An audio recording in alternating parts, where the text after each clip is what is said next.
여러분 안녕하십니까? 이번 시간은 제7과 믿음과 구원의 주제로 함께 하겠습니다. 주 예수를 믿으라. 그리하면 너와 내 집이 구원을 얻으리라.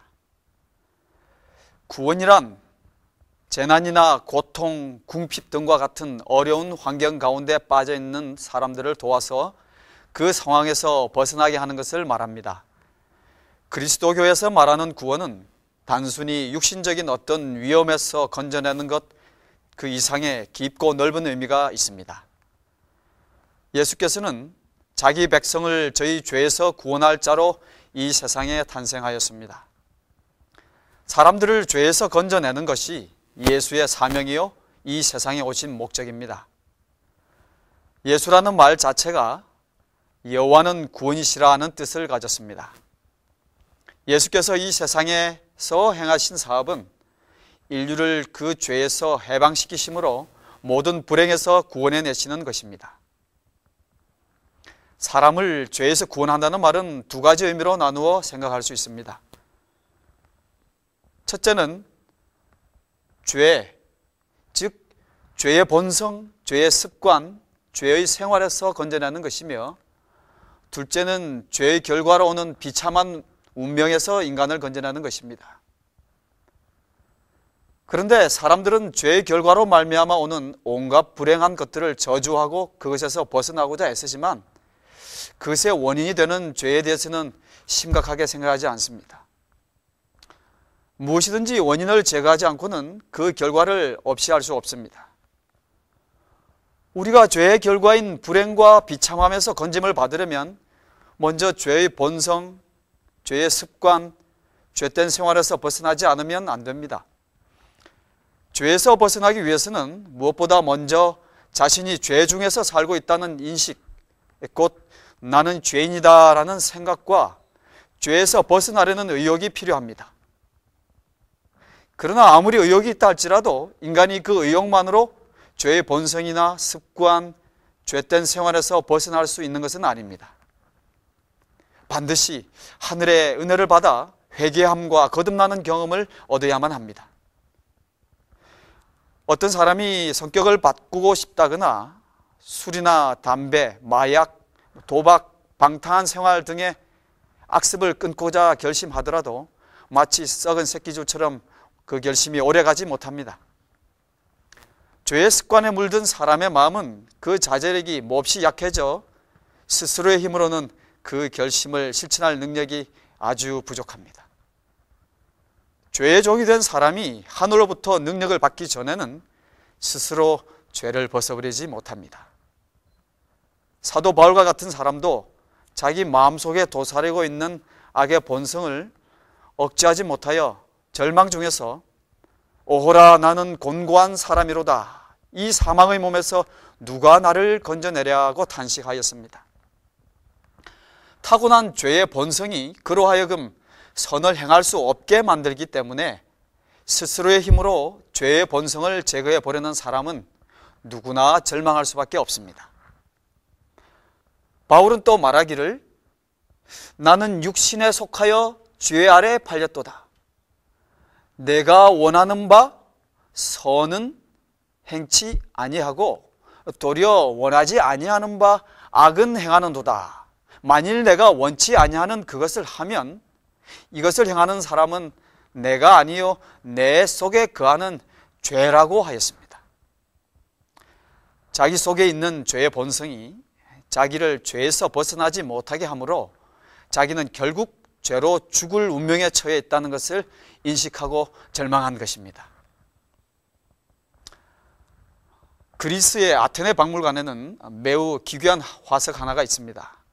그것은 옛날 그리스 사람들이 사형 선고를 받은 죄수의 등에 시체를 지워놓고 쇠사슬로 결박하여 그 시체의 독이 그 죄수의 몸에 스며들어 죽을 때까지 괴로움과 고통을 당하다가 죽게 하고 죽은 다음에는 그 시체를 그냥 한 곳에 장사했는데 그 중에 하나가 화석이 되어 오늘날까지 보관되어 있는 것입니다. 사도 바울은 이러한 참혹한 형벌을 상상하면서 오호라 나는 곤고한 사람이로다 이 사망의 몸에서 누가 나를 건져내라 라고 탄식했던 것 같습니다. 그는 우리 인간의 운명이 마치 그 사형수처럼 멸망당하고 말 것이라고 판단한 것 같습니다. 아담이 불순종한 결과로 말미암아 인간은 모태로부터 악한 성질과 죄로 기울어진 성향을 타고나게 되었으므로 죄를 범하지 않고 죄와 관련 없는 사람은 한 사람도 없습니다. 바울은 이르기를 의인은 없나니 하나도 없으며 선을 행하는 자는 없나니 하나도 없도다라고 했습니다. 그러므로 죄인에게는 죄의 결과인 이 세상에서의 고통과 사망뿐 아니라 장차 있을 둘째 사망, 곧 영원한 멸망이 그를 기다리고 있는 것입니다. 죄인인 인간은 아무 희망도 없이 죄로 말미암아 영원히 멸망당하고 말 것입니다. 누구든지 이러한 자신의 절망 상태를 자각할 때 내가 어떻게 하여야 구원을 얻으리까 라고 부르짖게 됩니다. 이런 부르짖음에 대한 답은 주 예수를 믿으라 그리하면 너와 내 집이 구원을 얻으리라고 성경은 말합니다. 예수를 믿는 것, 이것이 곧 절망 중에 있는 우리 인간이 구원을 얻는 유일한 방법입니다. 왜 그럴까요? 예수 외에는 우리를 죄에서 건져줄 자격을 갖춘 자가 없기 때문입니다. 신성을 소유하신 예수께서는 우리처럼 또한 연약한 인성을 소유하시고 이 세상에 오셔서 인간이 당하는 갖은 시련과 유혹, 고통을 당하였을지라도 그것들을 능히 극복하고 죄 없는 의로운 삶을 사셨습니다. 그분은 죄가 없으시니 우리 죄를 대신하실 수 있을 뿐 아니라 우리에게 죄를 이길 힘과 능력을 주실 수도 있습니다. 사도 베드로는 이렇게 말했습니다. 다른 이로서는 구원을 얻을 수 없나니 천하 인간의 구원을 얻을 만한 다른 이름을 우리에게 주신 일이 없음이니라. 이는 예수 그리스도 외에는 구원 얻을 방법이 없다는 것을 단정한 말입니다. 바울은 예수는 우리의 범죄 때문에 죽임을 당하셨고 우리를 의롭게 하시려고 살아나셨다고 기록하였습니다. 즉 의로우신 예수는 우리의 죄를 대신 지시고 불의한 우리를 죄 없는 것처럼 의롭다 하심을 입게 하셨다는 말입니다. 그리하여 우리는 죄를 용서받고 하나님을 가까이 할 수 있게 되었습니다. 또 이르기를 우리가 하나님의 원수일 때에도 하나님의 아들의 죽으심으로 말미암아 하나님과 화해하게 되었다면 화해한 우리가 하나님의 생명으로 구원을 얻으리라는 것은 더욱 더 확실한 일입니다 라고 했습니다. 이는 우리가 죄로 인하여 하나님을 떠나 그와 원수가 되었으나 예수의 죽으심으로 말미암아 죄 사함을 받아 하나님과 화목하게 되고 또 예수의 살아나심으로 말미암아 새 사람으로 재창조되어 다시는 죄의 종이 되지 않고 의의 종으로서 의로운 삶을 살 수 있게 된다는 것입니다. 이것이 곧 죄에서의 구원입니다. 바울은 또 이렇게 말합니다. 너희가 그 은혜를 인하여 믿음으로 말미암아 구원을 얻었나니 이것이 너희에게서 난 것이 아니요 하나님의 선물이라 라고 하였습니다. 의를 행한다든지 믿는다는 것이 의욕만으로 되는 것이 아니요 그 의욕을 지탱해 주는 어떤 힘이 작용해야 합니다. 우리 마음에서 죄에 대한 심각한 자각이나 또한 믿어야 하겠다는 간절한 욕구가 솟아나지 않으면 또 어떤 자극과 깨달음을 주는 동기가 없다면 결코 믿거나 의를 행할 수 없습니다. 비록 자극과 감동을 받아들이거나 저버리는 선택권이 자기에게 있긴 하지만 엄밀히 따져보면 믿는다는 것도 하나님의 능력이 우리로 하여금 믿게 하는 것입니다. 그러므로 믿음도 은혜로 말미암는 하나님의 선물인 것이죠. 그러면 우리를 죄와 죄의 결과에서 구원하는 믿음이란 어떤 것일까요? 신약 성경 히브리서는 이렇게 표현합니다. 믿음은 우리가 바라는 것들에 대해서 확신하는 것입니다. 또한 보이지는 않지만 그것이 사실임을 아는 것입니다. 믿음이 없이는 기쁘시게 못하나니 하나님께 나아가는 자는 반드시 그가 계신 것과 또한 그가 자기를 찾는 자들에게 상 주시는 이심을 믿어야 할지니라. 이렇게 기록된 것처럼 우리는 사랑이 많으신 하나님의 존재와 그분은 당신을 믿고 따르는 자들을 돌보시고 보상해 주신다는 것을 신뢰해야 합니다. 우리는 하나님께서 우리 죄를 속하시기 위해 당신의 아들을 십자가에 못 박으셨다는 것을 통하여 그분을 믿을 수 있으며 또한 우리를 향하신 그분의 사랑을 확증할 수 있게 됩니다. 믿음이란 단순히 사실에 대한 확신을 넘어서는 것입니다. 어린아이가 부모를 전적으로 신뢰하고 부모가 자기에게 좋은 것을 공급해 줄 것을 알기 때문에 전적으로 매달리는 것처럼 믿음이란 사랑의 하나님께 전폭적으로 매달리는 태도입니다. 우리는 예수 그리스도의 십자가의 희생의 사랑을 보고 그것을 통해 믿음을 가지고 그 사랑에 매달릴 수 있게 되는 것입니다. 믿음은 들음에서 나며 들음은 그리스도의 말씀으로 말미암느니라고 성경은 또한 말씀했습니다. 우리는 성경 말씀을 들음으로 말미암아 성경 진리를 이해하고 영적 감동으로 말미암아 들은 바 그 진리를 확신하게 되어 믿음이 더욱 발전되고 튼튼한 기초 위에 서게 되는 것입니다.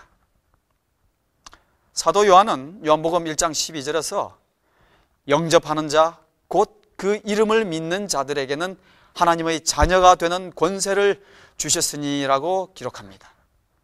이 말씀은 예수를 인정하고 받아들이는 자가 곧 믿는 자인데 믿는 자들은 하나님의 자녀로서의 권위와 영적 능력을 받는다는 말씀입니다.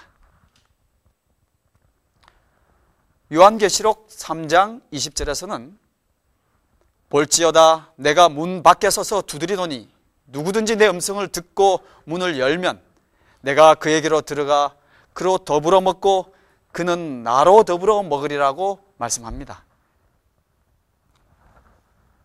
예수께서는 언제나 우리의 마음 문 밖에 서서 우리가 문을 열기만 고대하고 계십니다. 문이 열리면 곧 들어오셔서 우리와 함께 먹고 즐기며 같이 사신다는 것이죠. 예수께서 그 제자들에게 강조하시기를 내 안에 거하라 나도 너희 안에 거하리라. 나는 포도나무요 너희는 가지이니 저가 내 안에 내가 저 안에 있으면 이 사람은 과실을 많이 맺나니 나를 떠나서는 너희가 아무것도 할 수 없음이라고 하셨습니다. 신앙생활이란 십자가의 사랑을 통하여 우리의 앞날에 축복이 가득할 것이라는 확신의 생활입니다. 또한 아들을 십자가에까지 못 박으시고 우리를 살리시는 아버지 하나님에 대한 신뢰의 생활이요, 좀 더 철저하게는 사랑하는 어머니와 자녀가 사랑으로 하나가 되듯이 예수님과 십자가의 사랑으로 우리가 연합되는 생활입니다.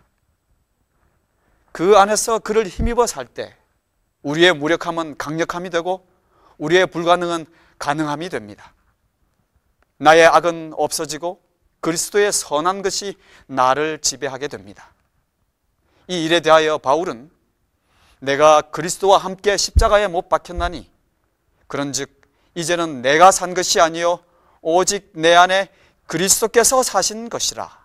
이제 내가 육체 가운데 사는 것은 나를 사랑하사 나를 위하여 자기 몸을 버리신 하나님의 아들을 믿는 믿음 안에서 사는 것이라고 하였습니다. 또 이 믿음 안에서의 생활의 능력에 대하여는 내게 힘을 주고 강하게 하시는 그리스도의 도움으로 나는 하나님께서 원하는 것을 다 할 수 있다고 말하였습니다. 이것은 예수님의 능력이 믿는 자 안에서 어떻게 작용하고 있는가를 가르쳐주는 말씀입니다. 여기까지 제7과 믿음과 구원에 대한 강의를 함께 하셨습니다. 여러분에게 도움이 되었기를 간절히 바랍니다. 다음 시간 제8과에서는 회개와 거듭남이라는 제목으로 함께 공부하겠습니다. 함께 해주신 여러분 감사합니다.